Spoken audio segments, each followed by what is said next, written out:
Have you ever had that moment? You say one word, but someone hears something completely different. It happens to all of us. And in English, it's because one tiny little sound can change everything. So today, we're going to unlock the solution as we figure out the difference between ship or sheep by talking about minimal pairs. Okay, so picture this. You're in a store. You just need a simple writing tool, right? You walk up to the counter and say, "I'd like to buy this pen." Seems pretty straightforward. What could possibly go wrong?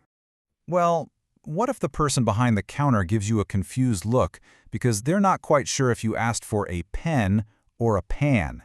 And just like that, your simple request has turned into a moment of awkward confusion. And that, right there, is the heart of what we're exploring today.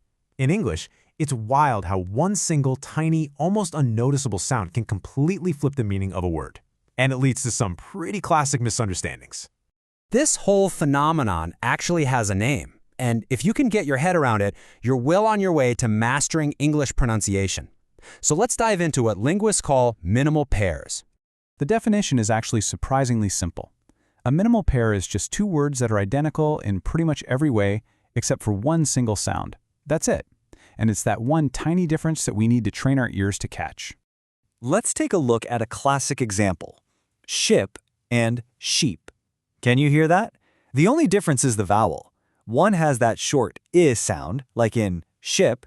The other has that long E sound, as in sheep. One's a boat, the other's an animal. You definitely don't want to mix those two up. And this brings us right back to our little shopping trip. Pen and pan. The difference here is all about that E sound versus the A sound.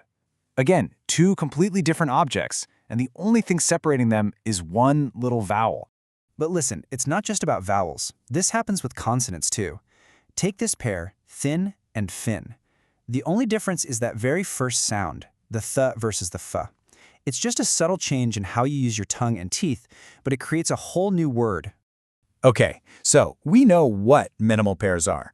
The big question, of course, is how do we get better at hearing them and, saying them correctly? So let's look at a simple but really powerful method for training your ear. It really just comes down to these 3 steps. First, you have to understand what your mouth is physically doing, like where is your tongue for each sound. Second, you do some active listening drills, trying to guess the word. And third, you have to practice saying it yourself. And a little tip, recording yourself is a game changer for catching your own mistakes. All right, you know what? Let's put that listening step into practice right now. You up for a quick quiz? I'm going to say one word from a minimal pair, and you just have to decide which one you're hearing. Okay, here's the first pair. Desk and disc. Listen closely. I'm going to say one of them right now. Desk. So, which one was it? The answer was desk. Did you hear that short E sound? That's the key. Doing these quick little listening drills is honestly one of the best ways to improve your accuracy. Okay, let's try one more. This one can be a little tricky. The pair is leave and live. You're listening for that long E versus the short I. Okay, listen carefully. Live. Which word did I say?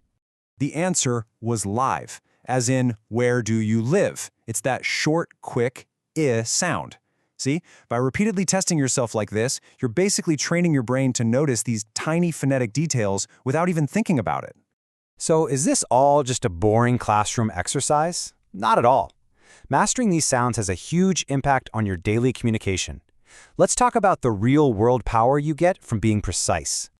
Practicing minimal pairs isn't just a drill. It directly helps you listen better, speak more clearly, and feel way more confident.